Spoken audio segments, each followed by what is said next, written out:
Okay, so welcome to my talk on safe construction. For most of my adult life, I have had a deep passion and interest in physical and mental health and well-being, and have been practicing fitness and martial arts, diet, breathing, and extreme temperature exposure. I have over 19 years of practical and technical experience in a number of areas of the construction industry, specializing in electrical design, installation, and testing. And for the past couple of years, I have been researching and offering advice to fellow sauna builders on various social media and messaging platforms, with the aim to create a safer and more enjoyable sauna experience for all. This led to recognition from members of the British Sauna Society, and I was eventually elected as a BSS Technical Officer. Many European countries have strict regulations regarding sauna design and construction, but unfortunately, possibly due to a previous lack of popularity, the UK has no regulations concerning sauna construction, other than, to my knowledge, the ones listed in the IET wiring regulations and some general local council guidance. The BSS are working towards a sauna certification scheme, which would detail the requirements for an enjoyable and healthy sauna experience, but would initially be focusing on safety as its primary concern. Over the years, I have consistently noticed some core mistakes when looking at people's DIY sauna builds, and some mistakes with professional builds too. So I have conducted a short list highlighting the most common and sometimes dangerous mistakes. I would like to explain a few concepts that may help you to understand how sauna works to heat the body first, which should influence your decisions when designing and building your own sauna. So, first topic is heat transfer.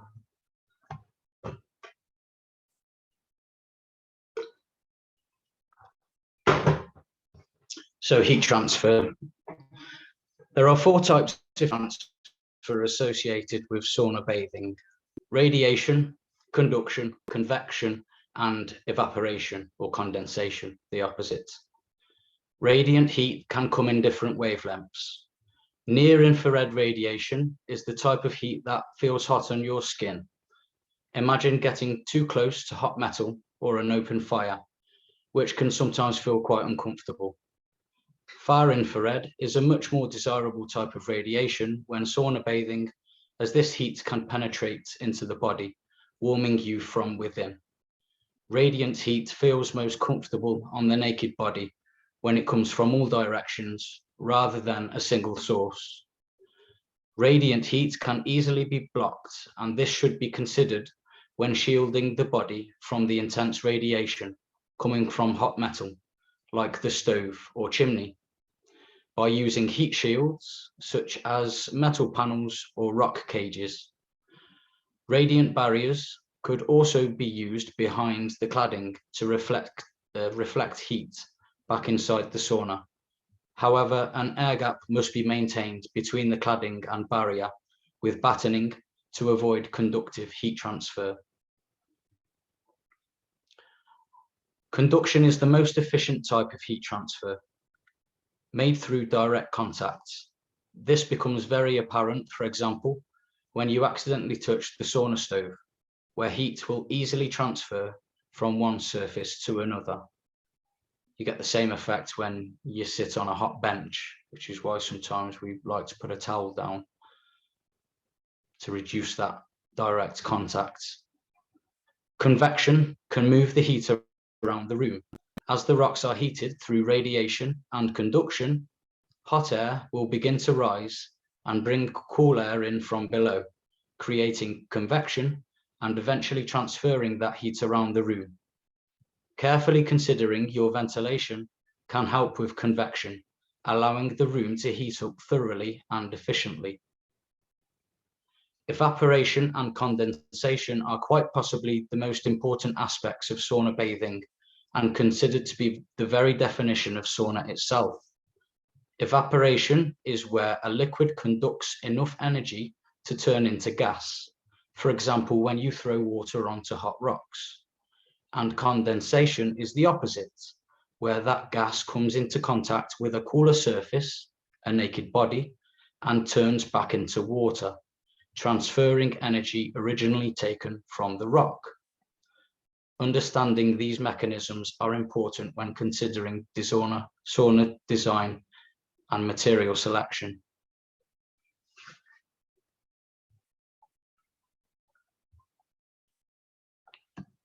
So another thing that it might be too important to understand is thermal mass. So thermal mass is the ability of a material to absorb, store, and release heat. All objects have a certain level of thermal mass, though some contain more than others due to their density. Rock contains a large amount of thermal mass. However, thick timber and water also have good heat storing properties. Our bodies contain quite a lot of water. When an object containing thermal mass stores heat, it will continue to radiate that heat back out again over a period of time. This is useful to know when considering how much rock a stove should contain or how thick your cladding should be. Remember, radiant heat feels most comfortable when it comes from all directions. Saunas made from thick logs that heat huge amounts of rock, such as smoke saunas, have very large amounts of thermal mass and are traditionally known for giving the most comfortable and enjoyable sauna experience. Although a well-designed stove, such as an Icky, can heat a very large amount of rock in a relatively short amount of time, it may be worth noting that the more thermal mass a structure contains, the longer it takes to heat in general. So, how you intend to use your sauna should be considered when building with large amounts of mass. Insulation and cladding will generally heat quicker than thick log walls. So if like me, you like to use your sauna over the space of 3, 4, maybe even 5 hours, then a longer warm-up would be better to store a lot of heat in the walls, which would radiate from all directions and generally be a more softer, more comfortable type of heat. Although very pleasant, structures with large amounts of thermal mass aren't completely necessary for an enjoyable sauna experience. Take the sauna tent as a good example.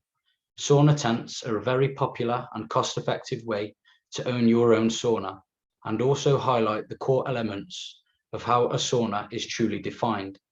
Sauna tents have very little thermal mass, yet still succeed in heating the body efficiently through convection, conduction, and condensation.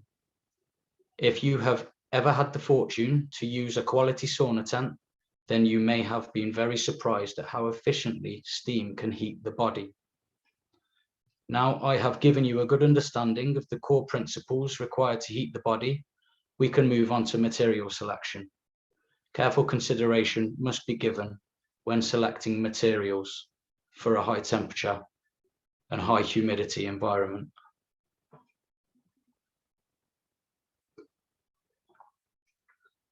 Just wondering if anybody has any questions at this point.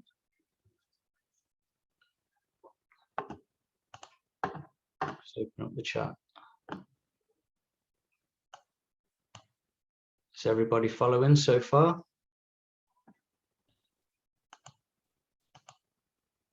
Very nice. Oh, we've got Kirsty here as well. So yeah, Kirsty, questions in the chat, and we'll get to them at the end. Yeah. Oh, there's movement now. Okay, what is a sauna tent? So, along with these infrared cabins and infrared blankets, there's also these cheap sauna tents that you can get off eBay and Amazon. The sauna tents that I'm talking about don't just have little boxes that produce steam into these little tents where your head's popping out the top. The sauna tents I'm talking about are actually large canvas or like a airbag type material tents that have wood burning stoves inside. They can be quite portable. The most portable brand that I know of is Sauna, which I believe supply the Finnish army. Is that correct, Mika? With their sauna tent? Yeah. Well, but not necessarily sauna tents, but like tents in general, and backpacks and Yeah. kind of survival gear. Yeah, it's all really good stuff. So have a look at Sauna if you're the camping type. They do some very rugged tents and camping equipment like backpacks. They also build sauna tents with portable stoves where the chimney comes in a number of pieces and everything, including the rock cages, can all pack away inside the stove. It's got some handy carrying handles. I've actually got a 2-man Sauna tent and I love it. It's great. So you set up your stove, you get some rocks, some sauna rocks. They have to be a specific type of rock. And you load up the stove, you light your fire inside and, you know, keep stoking it for about 45 minutes to an hour to heat the rock. You all get inside the tent and zip it up behind you and pour loads of water all over the rock, and steam comes off the rock, transfers that heat that it took from the rock to your body and heats the body. I also like to carry a leaf whisk or Venic or Vita. It's like a leaf bouquet commonly made out of birch or maple or oak, and you saturate that with water, you soak it in water, and you can use that to manipulate the steam, and you lightly beat yourself with it, and it helps you to heat your body up whilst you're in there. You can get quite cold feet in a tent, so I particularly like to beat my feet when I'm using a sauna tent to keep them warm. Cool, so we'll move on.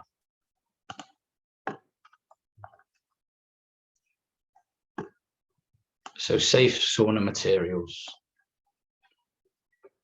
Get a dry mouth when I'm talking. So any materials used in the sauna must be rated for temperatures in excess of 100 degrees. This means that any timber must be untreated. Treated timbers would off-gas harmful chemicals under high temperatures and present potentially toxic and/or carcinogenic compounds into the air, possibly causing nausea and respiratory issues. Softwoods are preferred over hardwoods due to their lower density and ability to stay relatively cool to the touch. Any hardwoods or other dense materials that could absorb large amounts of heat should be placed where the risk of accidental contact is reduced. Plastics should not be used in the sauna space unless manufacturer's specifications can show the stability of the product under sauna-like temperatures. For example, plastic bubble wrap foils, plastic coated vapor or radiant barriers, and vinyl flooring have a relatively low melting point, whereas polycarbonate is generally heat safe in the sauna. So you need to, and it's usually hard to find the service temperature of a certain type of material. With us not being a sauna nation, why would any manufacturer need to state whether the material is good at, say, 100 degrees, because it's quite an uncommon temperature in terms of construction. We only really consider temperatures up to, say, 50, maximum 60 degrees when constructing buildings here in the UK. So a lot of the materials that we buy they just don't have the information available to tell you whether it's suitable for use in a sauna. So you have to have to really do some digging around. I just find that the safest bet is to just use materials that already have that information with it, and that's generally the stuff that you're going to get from a sauna using type of country. So insulation, if installed, must also be sufficiently temperature rated. So rock wool and sheep's wool are inert materials that can withstand temperatures much higher than those associated with sauna. Kingspan and fin foam produce insulation specifically designed for sauna use, and both examples are rated to over 110 degrees Celsius, which is, you know, it's more than you're likely to heat your sauna to. There's a brand also called Rectical, which I've been recently made aware of. It's another type of insulation that's suitable for sauna. However, this product does not come with a tongue and groove edge that slots together, which means it's hard to join it with foil tape, because you have to tape up the joints when you're installing this solid insulation. If your joint doesn't fall over a joist, then it will flex and it will be difficult to tape up. So this is where the tongue and groove comes into use. Otherwise, you're going to be wasting a lot of this insulation, because you're going to be cutting it at every joist that it comes into contact with. So unsuitable examples of sauna insulation would be the standard solid insulation boards that are sold in Wix and B&Q, such as Kingspan or Celotex, because these insulations, once heated above 60 degrees Celsius, would begin to break down and produce hydrogen cyanide gas. You've only got to look into the Grenfell disaster for further information on this. Pink or yellow fiberglass insulation is also an unsuitable material to use because of the bonding agents commonly used during manufacture, which traditionally include formaldehyde and other volatile compounds. Polyester and polystyrene are also examples of unsuitable materials. These products have relatively low melting points, and again, they're just going to start giving off volatile compounds, which they're going to give you headaches if you're lucky, and you know, in worst case scenario, over a long-term duration of use, possibly cancers. There's arguments that if you sufficiently vapor seal your sauna room, then these gases aren't going to make their way in, but the gases have to escape to somewhere. And if you've got sufficient ventilation in your sauna, which is highly recommended, then they're going to eventually find their way back into that sauna space. So for me, I just don't risk it. I just don't use any materials that aren't stable to the temperatures that we're going to be heating our sauna to. My recommendations on suitable insulation would either be rock wool or sauna specific solid insulation, like the ones mentioned above.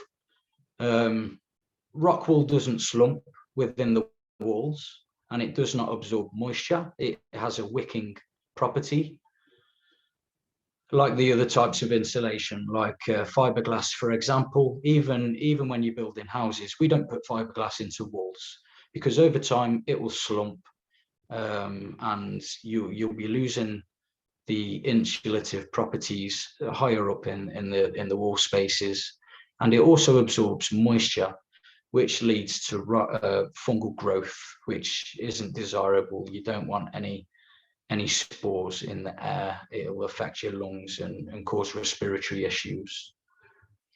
So solid insulation like the fin foam and the Kingspan Sauna Satu mentioned above, they come with a thermal or a vapor barrier already on both sides of that material. So you don't need to supplement with a foil. All you need to do is tape up the seams. And they also give the added benefit of creating a barrier between the battening and the joist behind. and that reduces the likelihood of thermal bridging. So I personally like to use the solid insulation because it's just easier to install. You just put it on the walls, you tape up all the seams, and then you put your batten over the top, and then you begin to clad.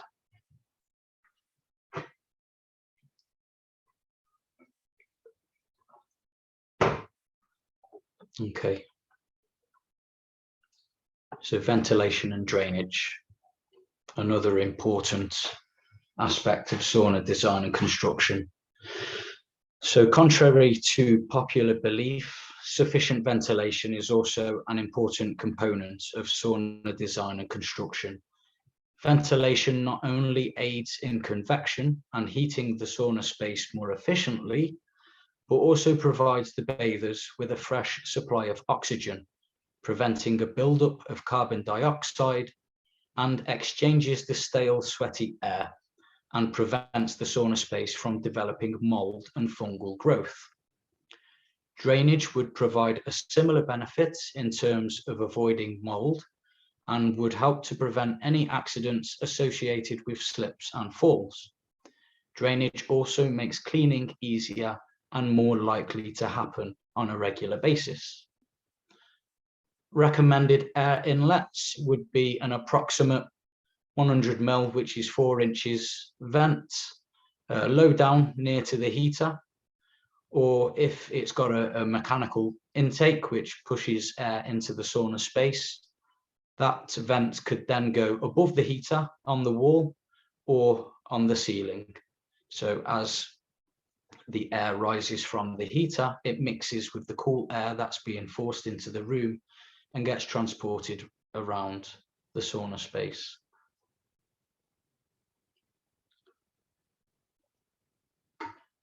It's also good to have a big gap under the door. It's quite a traditional practice, about 50 to 100 ml, which is 2 to 4 inches should be enough. Extract vents need to be at the opposite end of the room to where the heater is located to draw the air and steam across the room. 2 extract vents are recommended, one adjustable, which could be used as a dump vent, which could be high up the wall or somewhere in the ceiling, and you use this, you have this closed during the heat up of the sauna and whilst bathing in the sauna, and you open it after the session has ended to help clear out the moisture and hot air and to help ventilate the sauna space, help it to air out. You could also use this dump vent if you've made too much steam or if the sauna's got too hot and you need to cool it down a little bit. The other extract vent should be permanently open, lower down the wall, around 400 or 500 mil off the floor or somewhere below the top bench. As the room heats up, the pressure will increase and the air will begin to be pushed out of any exit that it can find, starting with the highest vents first. This ventilation arrangement will create a direction of airflow and steam coming from the heater up to the ceiling, across to the benches, and eventually washing over the bather. Open planked flooring for outdoor saunas solves both the air supply and drainage problems at the same time. So I've designed and built a sauna with open plank flooring, and I can say that it heated up very quickly, very efficiently, and even when there was a lot of steam in the air, you could tell it was oxygen rich. The air was very breathable, and this was just because of the limitless supply of air that the stove could take and that I could use.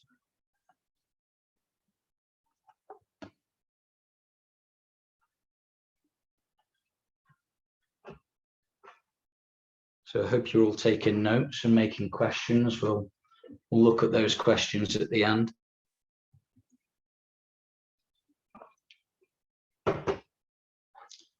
So the heater or the stove, generally commercial and domestic saunas are warmed with electrical heaters, though wood-burning stoves are becoming increasingly popular in the UK, especially in outdoor sauna cabins and mobile saunas. Stoves must be designed and approved for sauna use and should carry the CE approval EN 15821 or equivalent. Cast iron stoves would be unsuitable due to their tendency to contract and crack when making contact with water after being thrown on the rocks, which I would always recommend. It wouldn't be a sauna without steam produced from throwing water on the rocks. This could result in a potential fire hazard. Exhaust gases could fill the sauna space and the risk of fire and carbon monoxide poisoning. So I've seen quite a few people cast iron stoves in their saunas. Some don't even put rocks on them. I imagine if you wanted the sauna to be quite intense and you were only interested in heating the air and the structure, then I guess you could get away with a cast iron stove. But if you wanted to improve your experience and introduce steam into the environment to heat the body through condensation, then a cast iron stove might not be suitable. If you're going to use a cast iron stove anyway, then I recommend maybe a steel tray or something below the rock basket to collect the water. But again, I wouldn't be designing and building saunas with cast iron stoves. Steel stoves are recommended. So the heater or stove safety clearances must be met in accordance with the manufacturer's guidelines, and where heat shields have been used, air gaps of approximately 20 millimeters are recommended to allow the heat to escape and convect from behind. Heater power outputs should be rated based on the room volume calculations. So a rough guideline is 1 kilowatt of power for the heater would be needed per cubic meter of room volume. So for every, and also for every square meter of uninsulated or non-timber surface, such as glass, masonry, or tile, an extra kilowatt of power must be added to the heater. So as an example, if you had room measurements of, say, 1.8 meters long, 2 meters wide, and 2.4 meters high, this would give you a volume of 8.64 cubic meters. If you had a glass window measuring 600 by 600 millimeters, which converts to 0.6 times 0.6, you would need a heater of at least 9 kilowatt. So 8.64, add the total of 0.6 times 0.6, comes up to exactly 9. So you would need a 9 kilowatt heater for a room of those dimensions. Stove manufacturers, they usually give you a range of space that this heater can heat. So for example, 8 to 16 cubic meters of space. I would always recommend that you try to use a heater that's slightly overpowered rather than one that's slightly underpowered.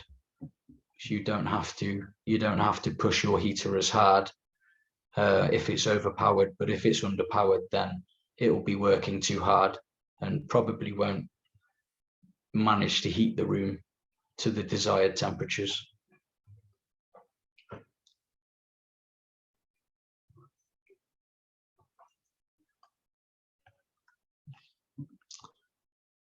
And then onto the last page, we talk about timber.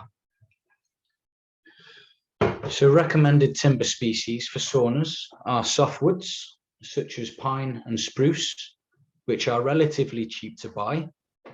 Alder, aspen, and thermowood, so thermally treated pine, aspen, or alder, are in the mid-price range, and Siberian larch and Siberian or Western red cedar are in the higher price brackets at the more luxury end. So pine and, to a lesser extent, spruce are likely to bleed sap, so perhaps not recommended for the ceilings and benches, though I know of people who have built saunas with these materials and not experienced any issues to date. Pine and spruce have quite a resinous aroma. Some people actually like to pick the sap off the walls as it bleeds. It's generally, it's not really a problem for some people. Alder and aspen are technically both hardwoods, though they have softwood properties. They have a close grain and a low chance of splintering, which makes them ideal for benching material. Aspen, which is my favorite material to use for benches, feels very soft and silky after sanding. Aspen and alder both have quite subtle aromas. Thermowood has an amazing lifespan due to the treatment process that it undergoes, where it is heated in a steam chamber to decrease the moisture content and kill bacteria residing in the fibers. It has a smoky aroma and for its lifespan is very fairly priced. Siberian and Canadian or Alaskan grown timbers like larch and my favorite cedar are grown very slowly and have a very tight growth rings, making them very durable and long-lasting timbers. Due to their high resin content, both of these species are very resistant to rot and fungal growth. Cedar in particular has a very pleasant and inviting aroma.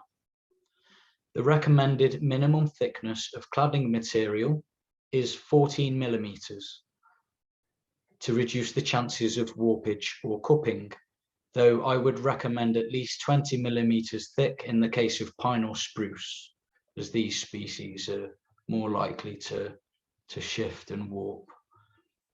I personally like my cladding to be as thick as possible to provide additional insulation and heat storing thermal mass. Softwood is recommended because it does not absorb as much heat as hardwood, which can get very hot in the sauna. However, hardwood tiles and masonry can be used as long as they are placed in areas of the sauna that you would not accidentally come into contact with. Okay, so we'll open up for some questions. I'm going to knack a load of this water because my throat's gone really husky. And then I'll show you a few progress photos of a couple of builds that I've been doing over the last few years. Oh, nice. Thank you, Lewis.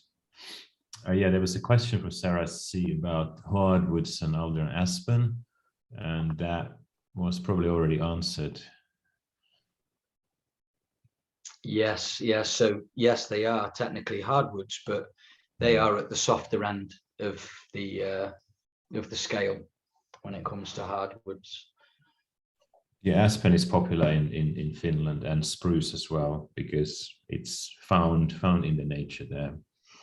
And I guess cedar is popular in America because it grows there, and the same with the Siberian. But these days we can buy anything from anywhere, so that levels the playing field for. Well, a little known fact which surprised me when I learnt it was that cedar actually isn't forested anymore. I think it's a protected species. The materials that we call cedars actually aren't. So, for example, the cedar that I've been bringing in from Moscow, which is forested in the Altai mountains of Siberia, the scientific name is Pinus sibirica, and it's technically a pine. The cedar, the red western cedar that is found in Alaska and Canada, also technically isn't a cedar. The scientific name for that species is Thuya plicata, which is actually a member of the cypress family. So it seems like people, possibly for marketing purposes, are giving these species that have characteristics of what we traditionally knew to be cedars the name cedar. Also, I think that the Russian word for Siberian cedar or Pinus sibirica is kedr, which with the English have a history of taking a foreign word and changing it completely. We might have just misunderstood as cedar. So there you go. Nice one. Yeah, a couple more questions. Would you like to field the questions now, or you can also look at the photos? Okay, let's have a look. We'll go for Yeah, there's one from Nick Chase about, can one use any type of double glazed window, such as surplus Velux pane in a sauna, or does the fluctuation in temperature require a specific one? Okay, so double glazed windows seem to be fine. They would need to have like a gas inside, generally argon or something like that. The seals for the window should be silicon. There need to be heat stable types of seals. But yes, double glazed windows, they're fine to use in a sauna. When it comes to mobile saunas, however, tempered glass needs to be used. This is less to do with saunas and more to do with trailer regulations. And it's because when this glass smashes, it mustn't form shards. It needs to break into as many tiny pieces as possible, because you don't want shards of glass puncturing tires on a road. So same applies for car windows. All car windows are made of tempered glass. It breaks into very tiny pieces.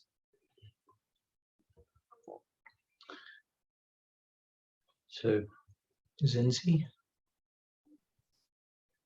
Yes, there's oh Okay. yeah, there's one for Ellen Rupert about what's the minimum air gap between the cladding and insulation when using 14mm cladding. This is a very advanced question, actually. Okay, so the air gap, I'd say there's a standard measurement for an air gap of about 20mm. That's mainly due to the available battening. The dimensions are usually about 1 inch, which is 25mm, but once you've planed that, you get about 18 to 20mm thickness of battening. So that battening needs to be untreated, spruce preferably, and if it can be thermally treated, even better, so it would stop it from twisting and warping behind the wall. But the air gap, I'd recommend about 20mm. One reason we have air gaps isn't just to allow the backside of the cladding to dry, but it's also to allow the radiant barrier to do its duty and reflect radiant heat back into the sauna space. If the cladding was in contact with that radiant barrier, then conductive heat would begin to transfer, and it would just lose all purpose, all efficiency as a radiant barrier. It just wouldn't be any point in having it there. Obviously, you need it as a vapor barrier, but it would lose all properties as a radiant barrier. I guess, yeah, quickly just to check, there's the underlying situation, this question is that it's a mobile build, and presuming that every millimeter counts in the mobile build. Is the air gap is not the place where you start saving those millimeters, even if it's a mobile build? Well, I've built mobile saunas and I still put the air gaps in. One of the mobile saunas that I built actually had quite an excessive air gap, but this was due to my battening was doubling up as structural. So I didn't want to use 20 mil timbers because they were also serving as a structure to hold the ceiling. So I opted for 50 by 50 mil battens, which also supported the ceiling. So I had quite an excessive air gap on that structure. But, you know, some people don't put their air gaps in, but then you're going to be losing a lot more heat through conductive heat transfer. So I always recommend the air gap. Good stuff. So minimum air gap, I guess. Yeah, I get the question now. What do you think, Mika? Would they get away with 10 if they could plane it down to that? You know, I'm just going off standard timber sizes, and an inch, I guess, is about the minimum that you're really going to want to use, because if you're attaching cladding to this material, you're going to want the nails to bite into the material, and if it's any less than an inch thick or 20 millimeters thick, then the cladding is just going to fall off the walls. I was about to say that maybe another factor that drives that specification is the integrity of the battening itself, not necessarily just the airflow, because you don't want to attach your cladding to chopsticks. So yeah. Good. Yeah, Zinzi is asking about what kind of stove would you suggest to use in a portable/tent situation? Okay, cool. So a lot of sauna tent manufacturers supply their own stoves. Some, in my opinion, perform better than others. There are tent manufacturers like Morse, and I'm not too familiar with the Mobiba, but I think they have similar stoves to the Morse tents, where they have the ability to hold a very small amount of rock. They don't really have rock cages on them. They seem to have expandable sides that form as convection channels. The rock cages are very small, and it looks like you're lucky to fit 10 kilogram of rock on there.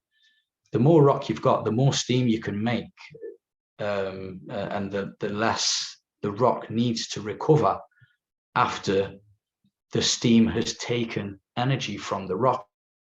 The rock will cool. So my tent stove, the Sabata one, it actually has 2 attachments that clip onto the side that you can fill with rock. I also pile rock on the top of the stove, and I even have a rock cage. I know, Mika, you've made a rock cage out of chicken wire and stuffed it with rock all around your chimney flue, trying to take as much heat as possible from the hottest parts of the stove and store it into that rock, giving you the ability to make more steam and receive a more comfortable form of radiation. I've mentioned before, I wouldn't recommend using a cast iron stove. Once they get hot, if they suddenly encounter a cold material like water, then they could suddenly contract. The cast iron stoves could contract and crack, flooding the sauna space with fumes. you may not even notice that the stove has cracked, and it could just seep fumes into the sauna space.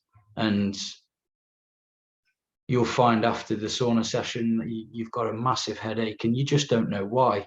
And it's probably, that might be one of the causes. So I really just don't recommend these cast iron stoves.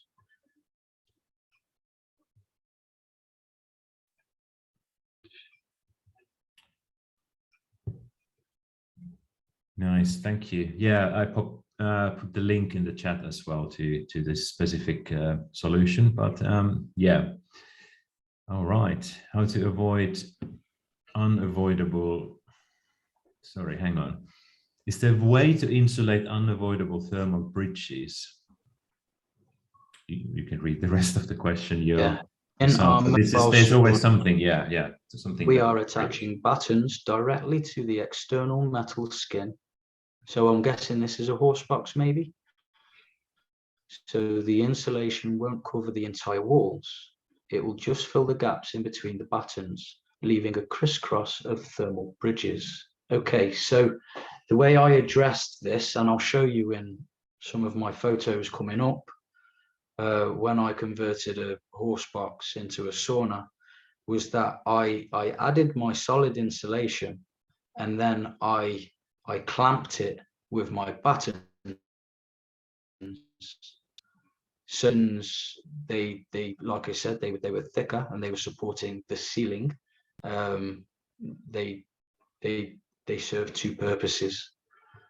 Shall I go ahead and maybe answer that question with some photos? Yeah, let's look at the photos. Yeah, also in interest of time. So yeah, so that we have time to look at the photos. Okay. Yeah, it'd be great.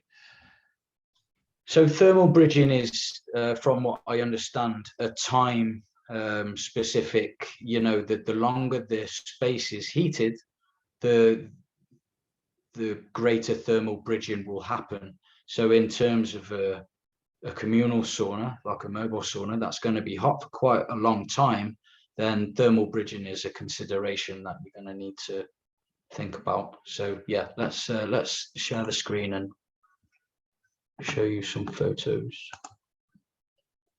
Okay. Yeah, we'll start with the horse box.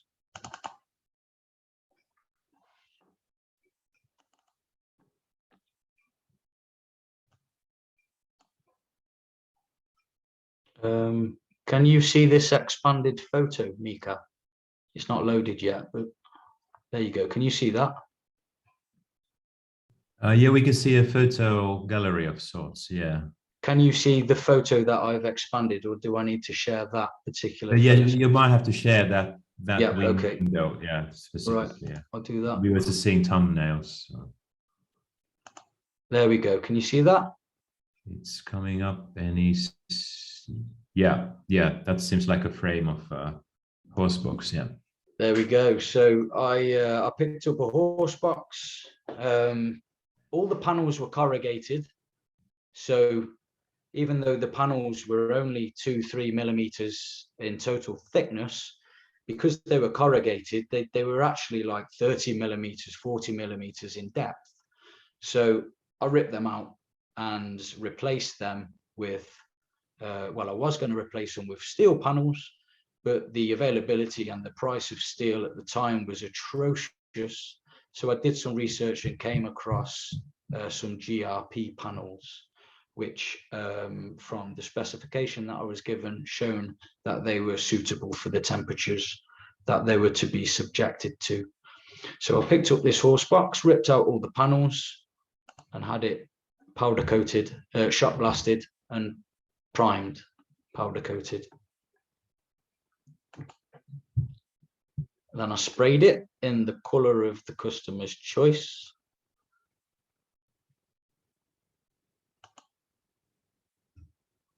There we go.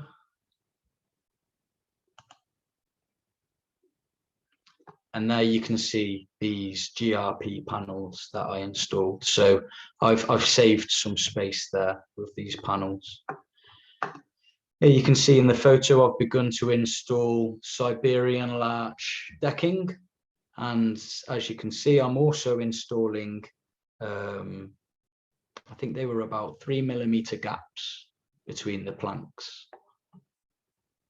As I said before, these gaps serve as drainage, but also ventilation.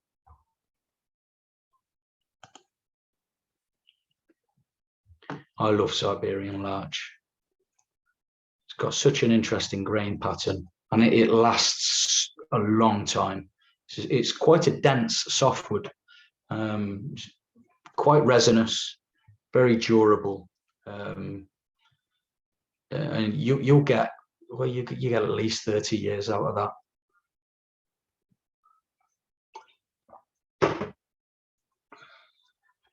So these panels are riveted into position, pop rivets.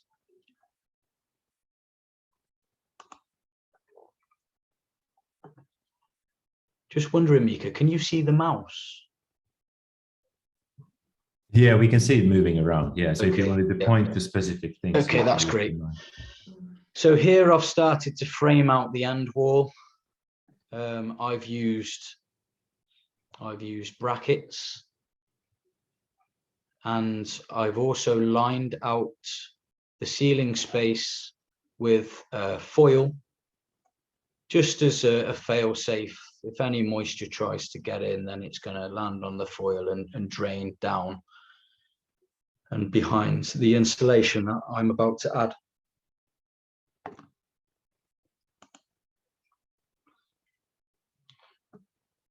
So here you can see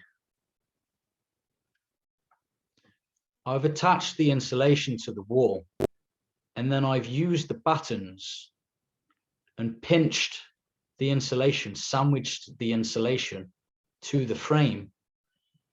From this side, I have screwed into the battens, holding the insulation in place. As far up as I could get them, and then just like here, I used brackets and formed the ceiling.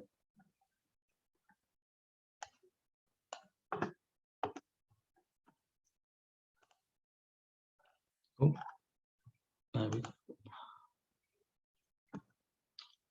After I've built the ceiling, I've put the insulation on, and then I've battened over the top of where my structural members were. All of the seams are sealed with tape, foil tape.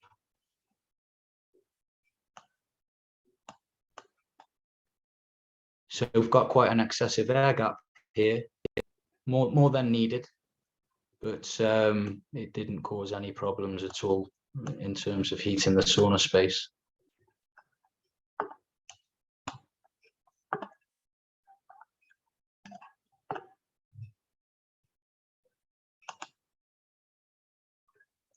Then I've begun to clad. I've framed out where the chimney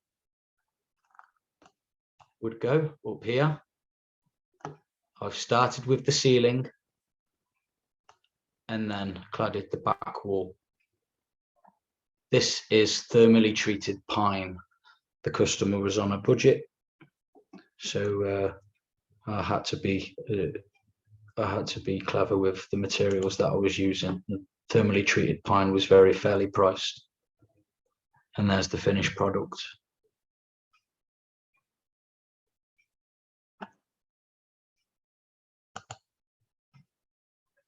I've installed my window.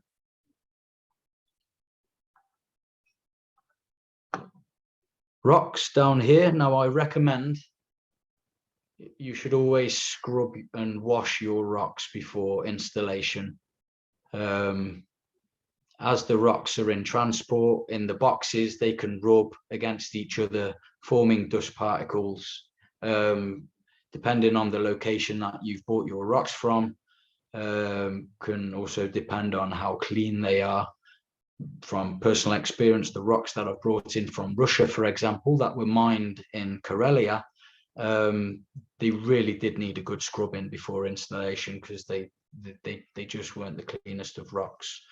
rocks that I've brought from some of the local sauna suppliers in the UK, like the Havia rocks or the Navi rocks or the rocks that you get with the Hume stoves. They're generally quite clean, but I scrub them anyway. I want nice clean rocks. I don't really want any particles ejecting into the air through convection. Cladded the front wall and installed the door frame.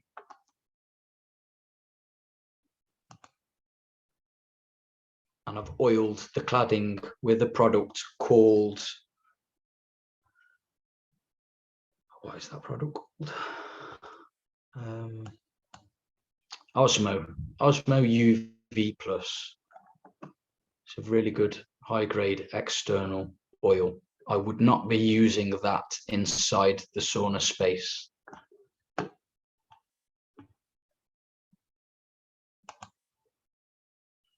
There's a picture of the horse box. I've just decked out the ramp in some Siberian larch. And there you've got the barrel sauna, which now lives at the Hackney Wick Community Sauna Baths.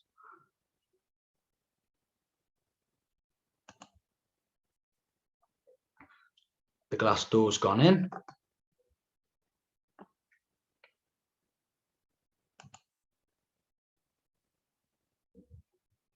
The ramp works. And the stove's gone in.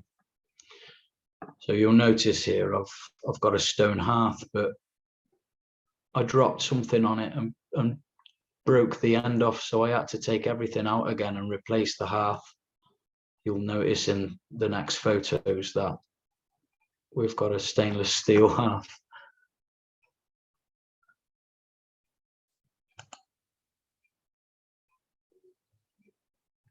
So here we've got heat shields because the manufacturer's guidance on the safety clearances for the stove just weren't attainable in this small space, though their guidance on a non-combustible surface, like this mineral board that I've used here, were attainable. So I installed the mineral board, but as you can see, there's an air gap behind. So as that mineral board absorbs heat, it won't transfer it into the cladding through conduction. That heat can convect from behind the panel.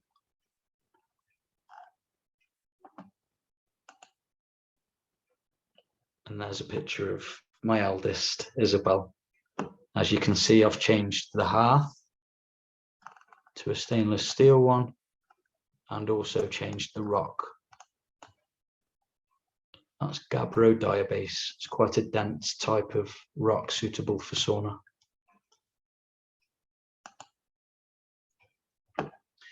Here I am building up the benches. So I started by framing the bench out. And then it's always best to do this upside down. I fastened my screws into the aspen bench planks from below.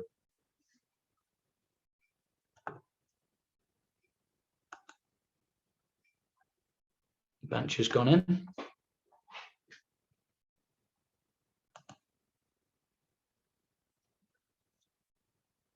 Bench has been completed.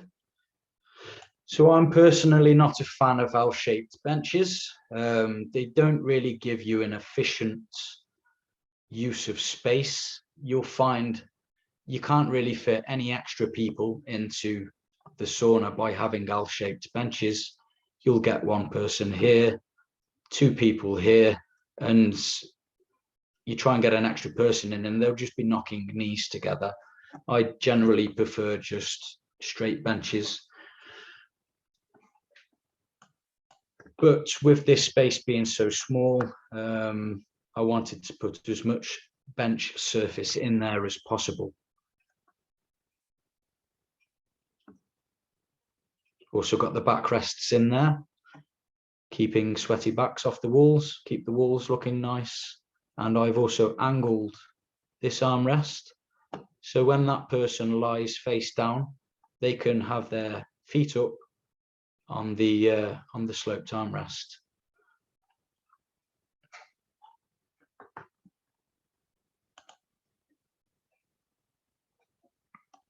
this lower bench I made so it moves freely.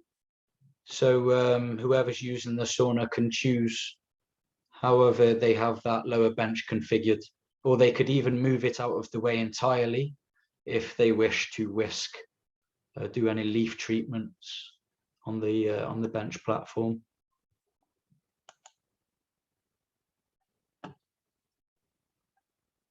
So there's a finished picture of the inside of the sauna.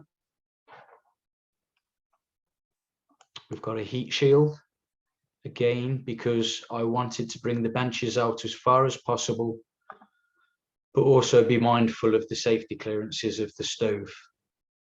I did originally design this armrest to be much closer to the stove, but I decided to bring it back a little bit because I didn't want to risk anybody sitting here accidentally waving their arm out and touching the chimney. So I wanted to move them away from the chimney a little bit.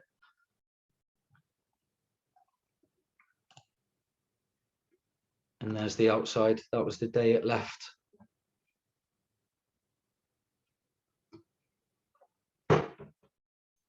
Okay, so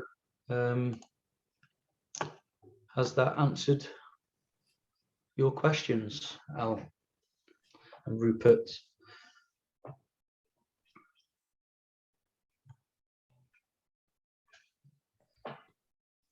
Brilliant. Fantastic.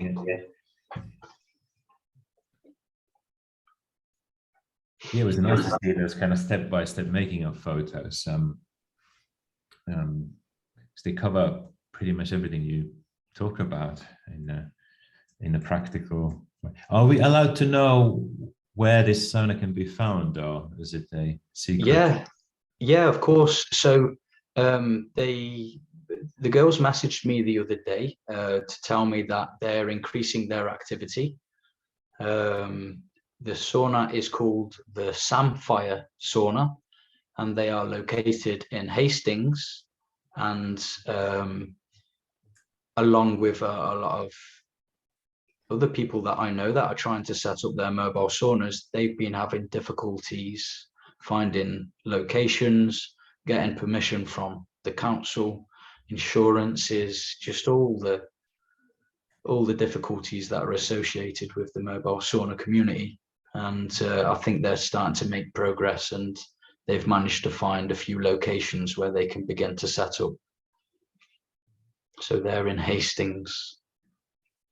We've got two girls called Zoya and Nal, lovely girls. It might be worth mentioning as well that there's a mobile sauna community available. It's not on Facebook. It's a WhatsApp community. It's managed by myself and a lady down in Dorset called Sarah, who runs the Seaside Sauna House.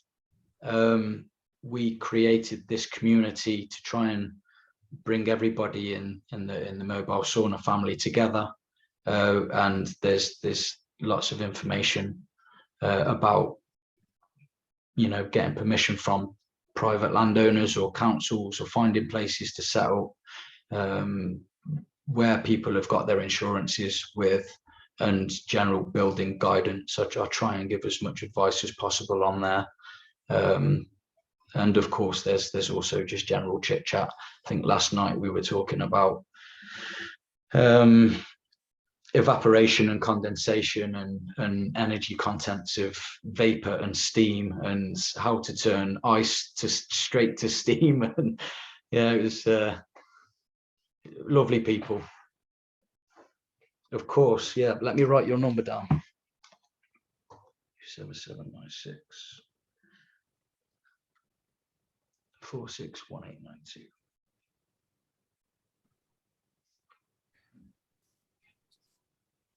There you go. Yeah, there's so many places, good places where the conversation can continue. Yeah, okay, in interest of time, we've gone a little bit over. So is there any more questions? We should start closing things down, maybe. So do the prize draw and any last words, I guess. Yeah, so as promised, everyone who donated money to British Saunas as the IE through the ticket to Eventbrite for this event. So not everyone who got the ticket made the event, but I guess everyone's pinning their hopes on getting the recording because it's Saturday afternoon after all. So we have one copy of this book. I don't have the book here with me, but yeah, there's the real copy. It does exist. It's beautiful. and yeah, so I have come up with this random generator. So to determine the prize winner, can I ask you, Lewis, to pick a number between 6 and 20? 6 and 20. Any number between 6 and 20. This is my version of roulette, that's all, yeah. Yeah, okay. All right, then let's go with 15. 15, okay, let's see. 1, 2, 3, 4, 5, 6, 7, 8, 9, 10, 11. All right, and the winner is IDH. I don't think ID is online, but when he is, he's probably going to get a message from us that he's won a copy of the book. Yeah, thanks anyway. So if you didn't win the book, you can buy it from the British Sauna Society for £25, including postage in the UK. I believe it's Amazon beating price, and it's also hardcover copy, and the BSS gets a few pounds off the sale to keep on doing events like this, because we are entirely membership and volunteer based. Even this Zoom license costs us a little bit of money, so every little helps, as someone says. And yeah, what else can I say? Thanks for coming through. This was fantastic. Hopefully not the last event of this kind. I believe there's a need for surgeries like little surgeries like this, and technical. And as for other events, those who are BSS members are invited to join our annual general meeting on 13th of March. We have some special guests joining from abroad on that one. And 10 days after that, late March, 23rd of March, we are talking about health and science of sauna. Namely, we have Dr. Charles Raison joining us and talking about how hypothermia works as therapy for depression. So different topic, but extremely interesting, interesting and important subject. And you can follow the British Sauna Society on Instagram, Facebook. We have Facebook group and Facebook page, and also YouTube channel where we have a number of previous talks. Most of our previous talks are also recorded. And if you want to become actual member, you can go to our webpage and sign up there. There's a join button further down the page. Okay, yeah, that's my little plug. Yes, Lewis, you can have the last word of this meeting. Okay. If anybody wants to get in touch and ask for any advice, or if you would like me to send you those paragraphs that are created in the Word document, I think my email address, and correct me if I'm wrong, Mika, is lewis@britishsaunasociety.org. I think that's it. And .org.uk. .org.uk. Okay, I always get that wrong. And I'll put it down this in the chat as well. So just give me a second.